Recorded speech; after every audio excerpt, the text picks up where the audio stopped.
everyone, and good evening. Welcome to the Linglobe channel. This time, we'll be bringing you content about preserving the world's languages for the future. Please enjoy it to the end.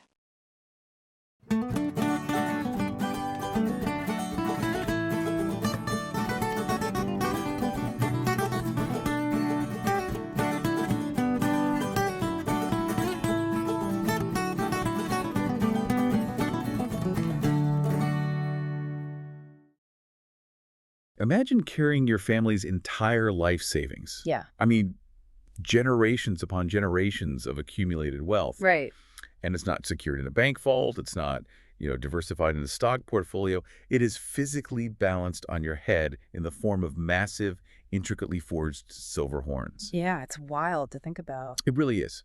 Imagine wearing the mythology of your ancestors woven so tightly into your jacket that your clothes literally act as your passport.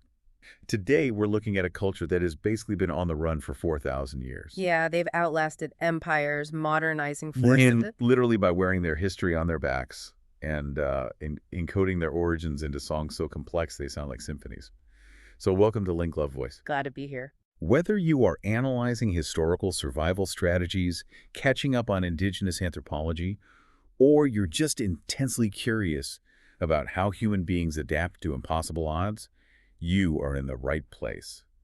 Our mission today is to take you on a rigorous, time-efficient exploration of the vibrant history and culture of the Miao people, and we're relying entirely on the provided Linglobe materials. And it is just a phenomenal case study in cultural endurance. I mean, we are examining a civilization that survived relentless displacement. Right. And the central question isn't just that they survived, but the specific and honestly often counterintuitive mechanics of how they managed to do it. It requires us to completely rethink our modern assumptions about how a culture preserves its identity, Without a centralized state. Exactly. No centralized state, no standing army, and for a huge chunk of their history, without a formal written alphabet. Okay, so let's jump straight into the foundational context. The Linglobe materials start us off with a slide titled, Who are the Miao? We really need to establish a baseline for who we're talking about before we track their movement. Sure. So to give you a really condensed, high-level summary of a massively complex identity, the material suggests the Miao Foundation rests on three distinct pillars. Okay, what are they? First is their origin point, an ancient, continuous migration narrative that kicked off roughly 4,000 years ago in the Yellow River Basin. Wow, 4,000 years. Right. The second pillar is their voice. They possess this remarkably deep oral tradition rooted in the highly tonal Hmong-Miao language family. Which we will definitely get into. Oh, absolutely. And the third pillar is their visual expression. Because they historically lacked a written script, their world-renowned artistic expression, specifically their intricate textiles and silver craftsmanship, it isn't just decorative. Right, it's their record. I want to focus on that first pillar, though, because a 4,000-year history of continuous movement it's just hard to even conceptualize. It is. So to understand their identity today, we have to look at the physical reality of their displacement, which leads us to the next slide titled, A 4,000-Year Epic Journey. Right, the migration. Yeah, the timeline provided breaks this down into three major historical phases, starting around 2000 B.C.E. in the Yellow River Basin. And 2000 B.C.E. is a critical timestamp. It places their origins right at the cradle of early Chinese civilization. I mean, they were originally inhabiting some of the most fertile prime real estate in East Asia. But they couldn't stay there. No, the second phase is defined by centuries of systemic pressure. As the Han Chinese population expanded and built massive agricultural and military infrastructures, the Miao communities were systematically pushed out. Over centuries. Right. We're talking about centuries of conflict, shifting borders, and intense assimilation pressures forcing them southward, away from the plains and deep into the rugged southern mountain ranges. I was reading through the migration maps in the materials, and I initially thought of it like a river constantly being diverted by boulders, like they were continuously pushed off their original course, yet they carved a new path while maintaining their culture. It's a compelling visual, but, well, I actually challenge the passivity of that analogy. Oh, really? How so? Because rivers only flow where gravity dictates, right? Yeah. They take the path of least resistance. True. The Miao migration was the exact opposite. They actively chose the path of most resistance. When they were pushed south, They didn't just flow into the next available valley. They went up. Exactly. They made highly tactical, deliberate choices to move into the most inhospitable, high-altitude terrain possible, areas that were incredibly difficult for heavily armored imperial armies to march into. So it wasn't a passive flowing. No, it was a grueling, strategic retreat into natural fortresses. That is a crucial distinction. It completely changes the narrative from, helpless victims to strategic survivors playing this millennia-long game of geographic chess. Precisely. And that strategic retreat didn't end in antiquity. The materials note a third phase during the 18th and 19th centuries. Right, with the Qing dynasty. Yeah, intense warfare and political pressure. The imperial state tried to fully integrate the southwestern frontier, leading to violent uprisings and brutal suppressions. This triggered yet another outward migration. Which perfectly sets up the next slide, titled Finding Home in the Clouds. Because if you are constantly pushed further and higher, where do you eventually hit a wall? Right? Where do you settle? Exactly. So where did this epic, diverted river ultimately end up? Geographically, we are looking at the stunning terraced landscapes of present-day southwestern China provinces like Guizhou, Hunan, Yunnan, and Guangxi. But they didn't just say in China, right? No, because of those 18th and 19th century pressures, the migration spilled over modern borders. Today, vibrant Miao communities, many of whom identify as Hmong, are thriving across the mountainous regions of Vietnam, Laos, Thailand, and Myanmar. Okay, I have to pause on the physical mechanics of this, because terraced landscape sounds very serene on a postcard. Oh, it's brutal. Right. We were talking about refugees arriving in regions with 60-degree mountain slopes. How do you feed a civilization on a cliff face? It requires unbelievable mastery of agricultural engineering. When you're pushed out of a flat river basin, you have to literally carve a new environment out of rock and mud. They engineered complex water management systems to capture rainfall and channel it safely. Without causing a mudslide. Exactly. They built miles of retaining walls by hand. Those rice terraces aren't just beautiful, they are monuments to sheer human resilience. It's basically agricultural terraforming. But here is the sociological puzzle that jumps out to me. Surviving in such a fragmented geography, scattered across valleys and international borders, usually leads to cultural splintering. Sure, assimilation. Right. Without a centralized king, how do they maintain a unified identity? Well, the materials point to their language as the ultimate cultural glue, which we see in the slide titled The Origins of Voice. And this is where it gets fascinating. The Hmong-Miao language family is an absolute marvel. The key takeaway from the materials is that this is a distinct, ancient linguistic lineage that actually predates Old Chinese. Wait, I have to stop you there. Predates Old Chinese. I mean, imagine preserving a language older than Old Chinese almost entirely through oral tradition. It's incredible. Without a centralized state to enforce it. But how can linguists possibly know that an entirely oral language is that old? It comes down to linguistic reconstruction. Linguists compare how words for fundamental concepts like water or fire have subtly mutated across these isolated modern groups. They reverse engineer the ancestral language. Oh, wow. And they also look at loanwords. There are ancient words in Old Chinese that were actually borrowed from an early form of Hmong-Miao. If Old Chinese was borrowing agricultural terms from them 3,000 years ago, their linguistic structure was already mature. That is staggering. It completely upends the assumption that you need a literate bureaucracy to preserve a culture. Absolutely. The language itself acts as a mnemonic device. It demands incredible precision. Which brings us to the actual sound of this language, covered in the slide titled A Symphony of Tones. Because this ancient language is not just spoken, it is practically sung. Yes. Hmong-Miao is a highly tonal language. In English, we use pitch to convey emotion. My voice goes up, you know it's a question. Right, but the word's meaning stays the same. Exactly, but in a highly tonal language, the pitch and inflection entirely change the fundamental, literal meaning of the syllable. The materials provide some really specific examples of this. They do. Depending on the dialect, you take a single phonetic syllable, and a high pitch might mean bird. Okay. But that exact same sound with a falling pitch means human. A rising pitch means home, and a low guttural pitch means water. It is essentially a complex symphony. Honestly, speaking this language is like playing a highly specific melody just to say hello.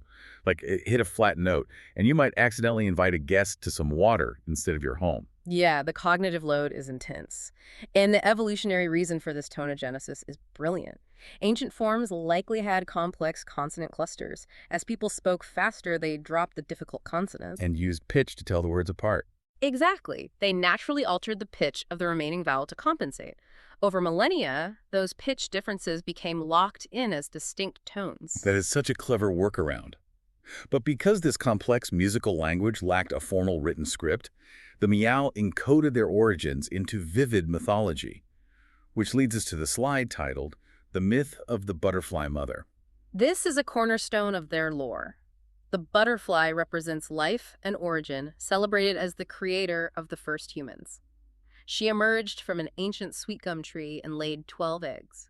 I want to interrogate that symbol for a second. A butterfly. I mean, creator deities are usually powerful gods or fierce beasts. An insect seems incredibly fragile for such a tough culture. It makes perfect sense when you view it through their agrarian lens. A butterfly is the ultimate biological metaphor for metamorphosis and rebirth. Oh, I see. It starts vulnerable, goes into a chrysalis, a period of darkness, and emerges transformed, capable of flight. For people constantly displaced and forced to rebuild in brutal mountains, she represents profound resilience. The beauty of surviving the darkness. I love that. And they didn't just tell stories about her, they physically wore them. This brings us to the slide titled Threads of Identity. Right. This is what the materials call the unifying flag. The Miao have no official national flag, so shared mythological motifs intricately woven into their cloth serve as the unifying emblems of their identity across scattered geographies. That is just a brilliant survival tactic. You can displace a people from their land, you can tear down a flagpole, but you cannot strip them of a unifying flag if they are literally wearing it on their backs. Precisely. And it functions as a highly sophisticated visual language. Using labor-intensive techniques like wax-resist dyeing and dense embroidery, they create these wearable passports. Two Miao individuals from different valleys might not understand each other's spoken tones, but they can read the woven language on their clothes. Now, beyond the butterfly, there are other powerful symbols woven into this wearable tapestry. Let's look at the slide titled The Phoenix Motif. Yes, the phoenix is a recurring motif. It represents heavy symbolism, luck, rebirth, and spiritual protection. It's akin to the Feng Huang in East Asian culture, symbolizing high virtue and prosperity. It seems like every artistic choice reinforces survival. But textiles only make up one half of their visual expression. The other half is dazzlingly bright and deeply metallic, detailed in the slide titled The Joy of Silver. The Miao are world-renowned for their silver craftsmanship, but it goes far beyond mere decoration. Silver serves as the ultimate indicator of social status, wealth, and celebratory joy within the culture. Okay, I have to push back on this a bit. There's a logical paradox here. We've established they were a marginalized refugee population forced onto 60-degree mountain slopes. Right. So where does a high-altitude agricultural society acquire the sheer tonnage of silver required to become world-renowned for lavish jewelry? It's a great question, and it reveals their economic genius. First, the southwestern provinces they migrated to happen to be rich in mineral deposits. But more importantly, it's about wealth portability. What do you mean? If you're a Miao farmer, you know your land can be seized by the next army. Land isn't a secure asset. So, you trade your agricultural surplus medicinal herbs, timber with lowland merchants, and you demand payment in silver bullion. Oh, wow. So you convert an immobile great harvest into something entirely mobile. Exactly. You melt it down and forge elaborate jewelry. It's an inflation-proof, portable bank account. To truly understand the scale of this metallic artistry, we have to look at their most lavish pieces, which are covered in the slide titled Anatomy of the Crown Jewel. We aren't talking about delicate earrings here. We are looking at oversized, elaborate headdresses and jewelry. Crucially, the materials highlight the crafting weight. These handcrafted pieces are remarkably heavy, meant to physically represent generational familial wealth. I want you to imagine the sheer physical endurance required here, wearing your family's entire generational wealth like 10 to 30 pounds of metal on your head. While dancing and singing at festivals. Right. It's a heavy physical burden, but one worn with immense celebratory pride. Every ounce represents a successful harvest or a smart trade. It commands immediate respect. It's the ultimate physical manifestation of a family's legacy. And this profound physical connection to their ancestors naturally ties into their broader worldview, which brings us to the slide titled Spiritual Intersections. Their spiritual life is a fascinating blend. It starts with an indigenous foundation rooted deeply in nature worship, animism, and ancestor reverence. Spirits inhabit mountains, rivers, ancient trees. But because they migrated and interacted with other civilizations, it had to adapt, right? Yes. Over centuries, they successfully integrated modern influences like Buddhism, Taoism, and later Christianity. It's a highly practical syncretism. They absorb what is spiritually useful and weave it into their existing framework. It's incredible intellectual flexibility. Yet, despite 4,000 years of adaptation, their traditions are facing a new type of pressure today. The final slide is titled The Modern Challenge. And this is arguably the most dangerous threat. The materials outline the threat's tradition driven by rapid urbanization and the rise of tourism. These forces have fundamentally altered traditional agricultural life. Because why break your back on a 60-degree slope when you can take a high-speed train to a megacity for factory work? Exactly. It's undeniable economic logic. But it explicitly threatens the survival of their diverse indigenous dialects and those ancient musical oral traditions. When the youth leave, the transmission system collapses. You can't sing a 12-hour epic poem about the butterfly mother in a crowded subway car. No, you can't. And back in the villages, the rise of tourism often commodifies the culture. The sacred silver crafting and weaving become mass-produced performances. Which leaves us with a massive summary to unpack. We've traced the resilience of the Miao surviving millennia of displacement by carrying their flag on their clothes, their wealth in their silver, and their history in their voices. It really is a testament to human endurance. It is.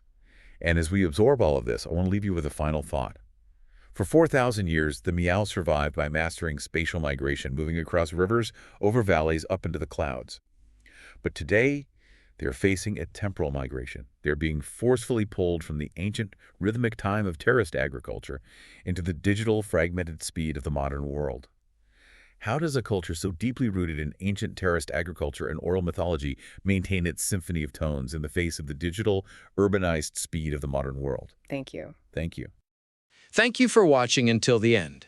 We will continue to bring you many more languages from around the world. Please subscribe to our channel. See you next time on the Ling Globe channel.